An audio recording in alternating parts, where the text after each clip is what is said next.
Hi friends, welcome to mom's kitchen. ఇప్పుడు north Indian famous recipe baingan bharta ఎలా చేయాలో చూద్దాం. దీనికోసం ఒక పెద్ద సైజు వంకాయని తీసుకొని ఇలా వీడియోలో చూపిస్తున్న విధంగా 4 వైపులా ఘాట్లు పెట్టుకోవాలి. వంకాయ మధ్యలో ఇలా పచ్చి వెల్లుల్లిని నింపుకోవాలి.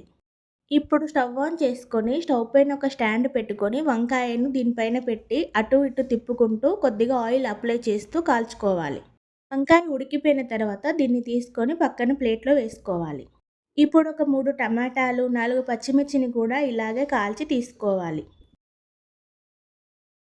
ఇవన్నీ చల్లారిన తర్వాత వంకాయ పైన పొట్టు, టమాటాలో పైన పొట్టు కూడా తీసుకొని ఇలా వీడియోలో చూపిస్తున్న విధంగా పక్కన పెట్టుకోవాలి.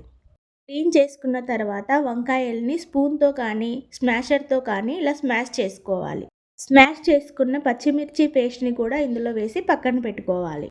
ఇప్పుడు స్టవ్ ఆన్ చేసుకొని స్టవ్ పైన ఒక ప్యాన్ పెట్టుకొని ప్యాన్ హీట్ అయిన తర్వాత అందులో 2 టేబుల్ స్పూన్ల ఆయిల్ వేసుకొని కట్ చేసి పెట్టుకున్న ఉల్లిపాయ వేసుకొని ఫ్రై చేసుకోవాలి. ఉల్లిపాయ కొద్దిగా ఫ్రై అయిన తర్వాత పసుపు, ధనియాల పొడి, జీలకర్ర పొడి, కారం, ఉప్పు వేసుకొని కలుపుకోవాలి.